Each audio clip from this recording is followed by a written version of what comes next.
শুভ সকাল সবাইকে। আশা করি সকালে ভালো আছেন, আমিও ভালো আছি। আমরা তো সবসময় আমাদের ঘরের প্রয়োজনের জন্য বিভিন্ন কিছু ইলেকট্রিক জিনিস বা বিভিন্ন কিছু কিনে থাকি এবং অনলাইনে অর্ডার করি। তখন আমাদের কাছে এরকম কার্ডবোর্ড চলে আসে। এই কার্ডবোর্ড আমরা কি করব? তো বেশিরভাগই আমরা ফেলে দেই। তো আমি ফেলে না দিয়ে এটা দিয়ে ঘর সাজানোর জন্য জিনিস তৈরি করে থাকি, আপনারা জানেন। তো সেই অনুযায়ী আমি আজকেও ঘর সাজানোর জিনিস বানাচ্ছি। প্রজাপতি প্রথমে আমি ছবি এঁকে নিয়েছি, তারপরে সে বোর্ডে থেকে সেই আকৃতিগুলো কেটে নিয়ে 4টা কেটে নিয়ে তারপরে জোড়া লাগিয়েছি। অর্থাৎ আমি দুটো এই প্রজাপতি বানাবো আর কি।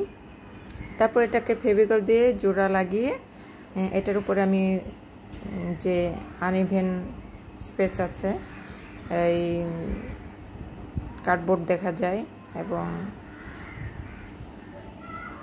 সুন্দর না, সেই জায়গাগুলোতে আমি ওয়ালপুট্টি তৈরি করে সেটাতে আমি ওয়ালপুট্টির পেস্ট লাগিয়ে দিয়েছি।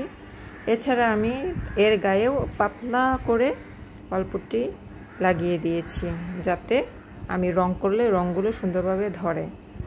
তারপরে আমি কি করলাম, ক্লে নিলাম। ক্লে নিয়ে আমি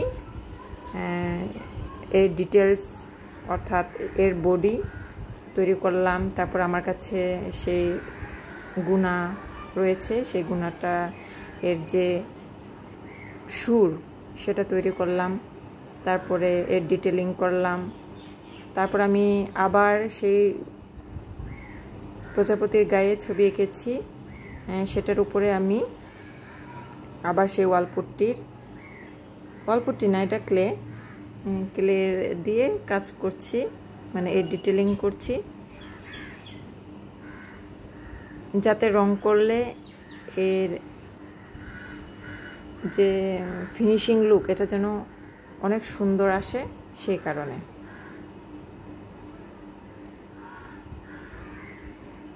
এরপরে এটাকে আমি শুকিয়ে নিয়েছি। শুকিয়ে নেওয়ার পর প্রথমে আমি হোয়াইট কালার দিয়ে রং করে নিয়েছি। তারপরে এটাকে আবার শুকাতে দিয়েছি।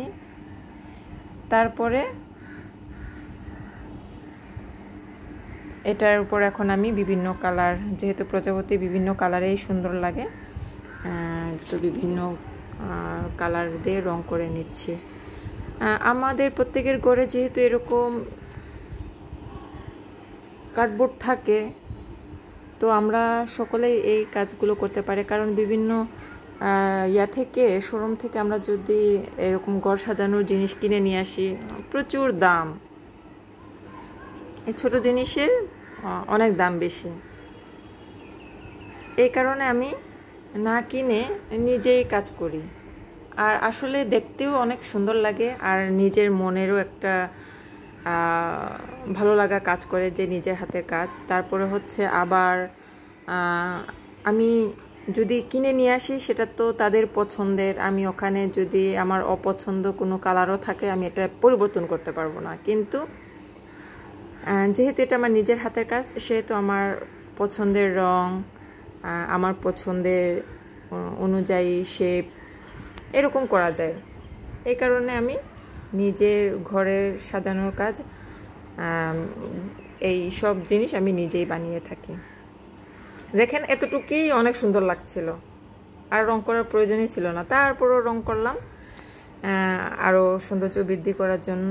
কারণ রং করার পরও খারাপ লাগছিল এমন না, অনেক সুন্দরই লাগছিল। তারপরে এটার উপরে আমি আবার কি করেছি, বিভিন্ন ওটাকে কি বলে, সিকোয়েন্স, তারপরে হচ্ছে ডলার পুঁতিমুতি লাগিয়ে এটাকে আরও সুন্দর করেছি। দেখেন, এটা হচ্ছে ফাইনাল লুক। অসাধারণ না দেখতে? এরপরে আবার নিচে এই টার্সেল দিয়েছি। সকলকে ধন্যবাদ।